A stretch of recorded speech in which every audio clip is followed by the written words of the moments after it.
My friends, I hope you all are doing well. Welcome to this episode of the Outdoor Gear Review. What I have here is a product from Helikon-Tex. This is the Mk2 belt bag.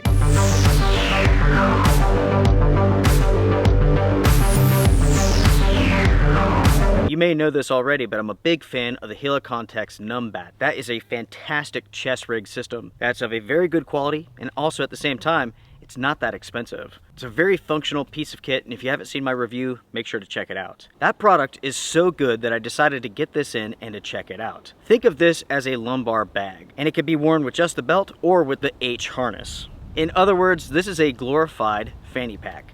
And yes, that's the last time I'll say fanny in this episode, I promise. Before I take the system off and we take a close look at it, let me show you all with me wearing it. So you can see here that you do have a sternum strap. This is the harness system. You have the waist belt. It's a very simple waist belt. We'll talk more about it in just a minute. But you can see here, this is the pack. This is a very simple system. And we should take a close look at it now. Let's start up here at the top. You have a grab handle and you have some shock cord with a pull. That way you can attach an item to the top of this pack. Below that, you have two YKK zippers with zipper pulls. We'll come back to this in just a moment. This accesses the main portion of the pack. If you go down below that, you have some hook and loop for patches and so on. Behind that, you have numerous sleeves and a pocket. On the bottom of this system, you have two compression straps, so you can attach gear to the bottom. On both sides of the pack, you have a hydration pocket. It should be mentioned that these pockets are stretchy. On the side, you have some elastic, along with a draw pull, so you can put this around your water bottle and hold it into place, secure it into place. You of course have the exact same features on the other side. We're now looking at the back side of this pack. What you have here is a piece of foam on the inside. As you can see, there's no 3D mesh, nothing like that, nothing to assist with ventilation. This is the waist belt. This is the buckle. On the sides of the waist belt, you have PALS and MOLLE webbing. Unfortunately, this waist belt is very small and there's only 3 runs of this webbing. Then my friends, you have the H harness system. As you all can see, this attaches to the main body via these D-rings, these plastic D-rings. This is a very simple system all in all. You do have an adjustable sternum strap, you have some rings to hang gear, and that's about it. Now, when it comes to making adjustments with this system here, you go to the backside and you have these straps. These straps are Velcro. That's interesting. To be honest, I'm not sure how much I like this. Over the harness system, you do have some mesh that goes over the straps. That will help somewhat with ventilation. Some, but not much. Now everyone, let's take a look on the inside of this bag. As you can see here, it's rather difficult to open this up when you have water bottles present. With inside of this bag, I have a few items to show you all what this could carry. I have a bag of water, a solid fuel stove, and a MRE. On the top of the lid, you have a mesh zippered pocket. On the back side, you have some hook and loop, so you can attach pouches and so on. And then on the front, you have an additional zippered pocket. And that's what it looks like on the inside of the bag. As I load up this bag, let's go over some stats. The capacity of this bag is 5.5 liters. It weighs 1.5 pounds. It measures 10.2 inches wide, 7.1 inches tall, and it has a depth of 4.7 inches. This is made from a 500 denier Cordura, and it features YKK zippers. You can find this belt kit in numerous colors, including olive green, black, coyote brown, adaptive green, and shadow gray. The retail price of this is $70. On Amazon, it's $78 at the time of filming. As far as my impressions go of this kit so far, let's talk about quality first. Overall, the quality of this looks to be rather good. I'm not seeing any sort of issues when it comes to threads, nothing with the stitching. I would give this an A+ for quality. As far as the materials go, they are top notch. We have a Cordura nylon and YKK zippers. In other words, the best of the best. When it comes to the hardware, namely the buckles, it says Wu Jin. I do not expect any sort of problems, and I base that upon my experiences with other Helikon-Tex products. As far as the overall capacity goes, it doesn't really hold that much. This is a very small kit, and in truth, it looks quite a bit larger in the pictures. But once you get this in hand, you will see that this is a rather small bag. It's a little bit of an optical illusion, and that's because you have the hydration pockets on the sides. That makes this look bigger. In the future, I will share additional thoughts concerning the size of this pack as I get it out and use it. As far as the water bottle pockets go, I can tell you this much already. They are super, super small. A US military canteen cannot fit in these pockets. Some European canteens can fit. Some water bottles can fit, but not all. I was able to get this 1 liter Nalgene in here, and that works fine. In the end, small water bottles will work best with this system.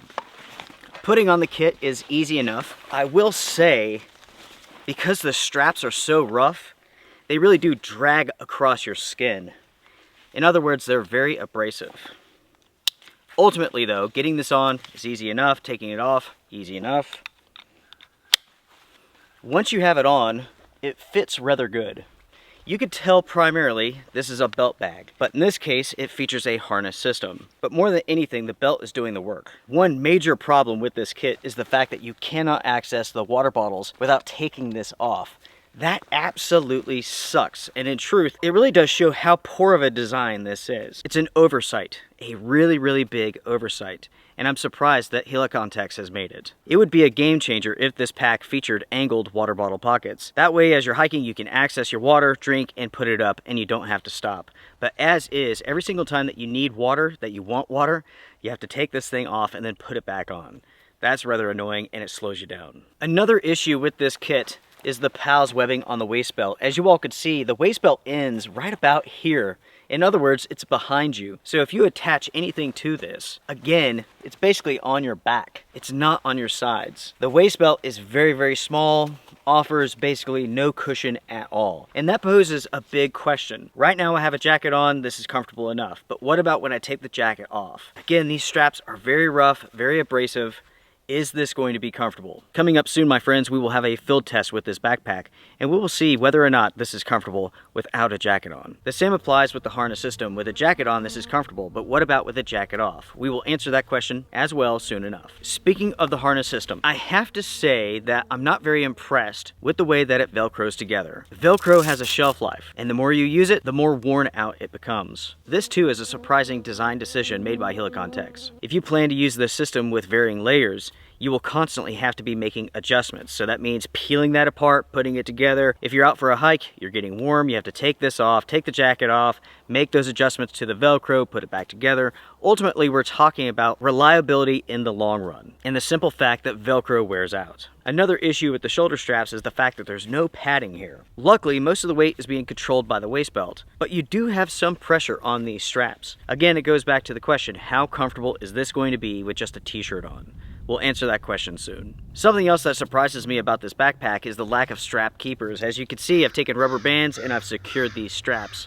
There are straps all over this thing, and yet there's no strap keepers. They are missed with this system. As far as the appearance of the system goes, I do like it, but I think there's going to be a time and a place where this is more acceptable as far as the appearance goes. When you're out on the trail, no big deal. This is not something that you're going to wear to town like some other products. Thanks to the harness system, it does have a sort of military look to it. Now, of course, you can take the harness system off if you want to. The next issue could be a big one. As we discussed earlier, there is this front pocket. Now, unfortunately, this is Velcro,